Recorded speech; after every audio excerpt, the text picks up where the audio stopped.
In this DocuMotion video, we will learn how to create a form and data model. The prerequisite for this step is to have DocuMotion installed, the Designer client installed, and license and permission sets allocated to the users. The first thing we will do is enter the Form tab and click on New. In here, we can choose the form name, upload the Word template for the design, choose the main object, you can choose any Salesforce object, and give a name to our data model, which is the DocuMotion object that we will use in our form. Let's give our form a name. Choose a main object. In this case, I will choose Account. I will give the data model the same name as the form and click on Save and Define Data Model. This will redirect us to the data model creation page. In here, we can see all the fields related to the account object, as this is our main object. Let's add the fields that we want into the data model to the selected field section. I want account name, and let's go to a lookup, decision maker, which is a contact lookup, and add a first name. Then back in account, let's go to the owner lookup, the full name, and the title.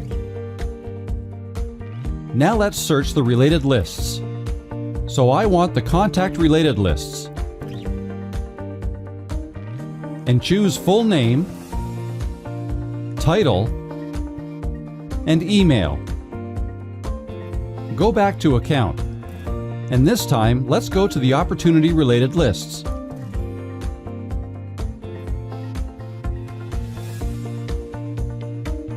And cases.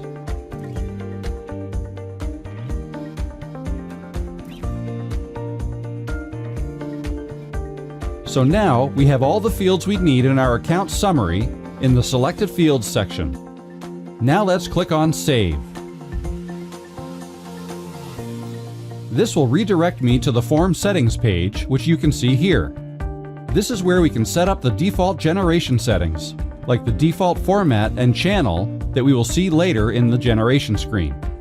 Also in this form settings page, we have the Open Designer button that will open up the local Designer client. Let's click the Open Designer button. This is our DocuMotion Designer client. As you can see, it's built on Microsoft Word. Currently, it's empty because we didn't upload any Word template. At the bottom left, we can see all the fields added to the data model. Now we can start designing our template. So I have a Word file with my desired template already created.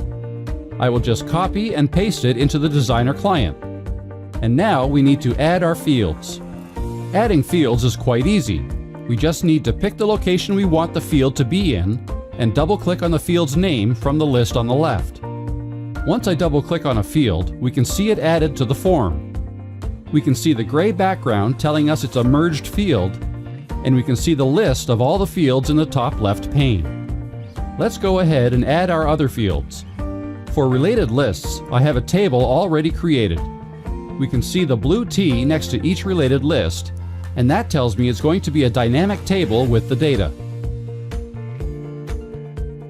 Tagging the field is the same. We just double-click at the location.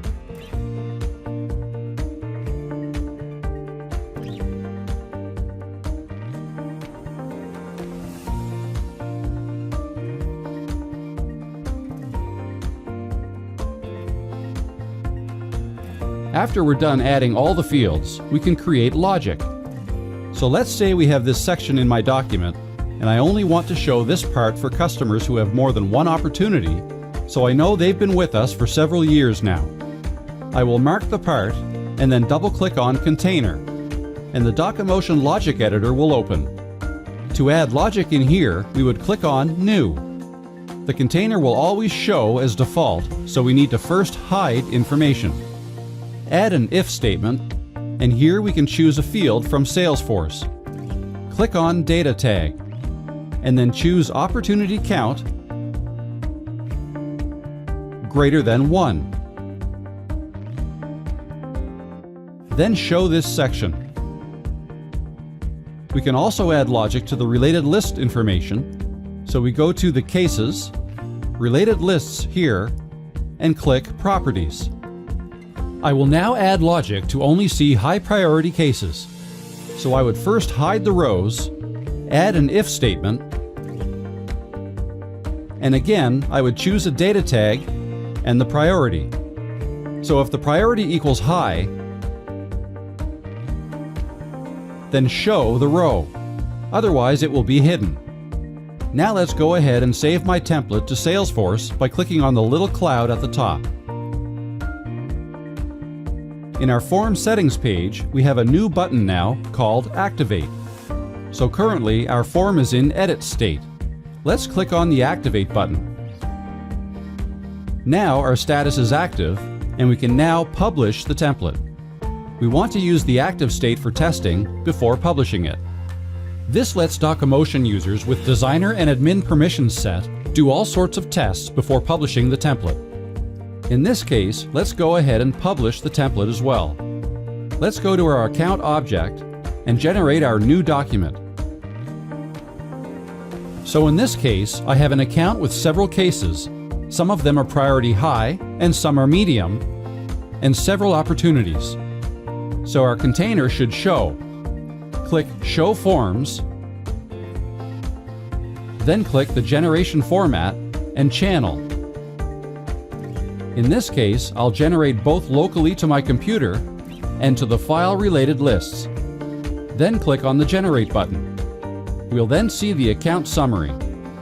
The section hidden with the container is showing because we have more than one opportunity. The list of contacts, opportunities, and high priority cases. In this case, we are not seeing medium priority ones.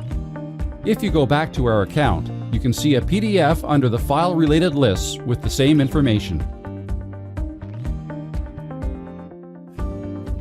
In this DocoMotion video, we learned how to create a basic form.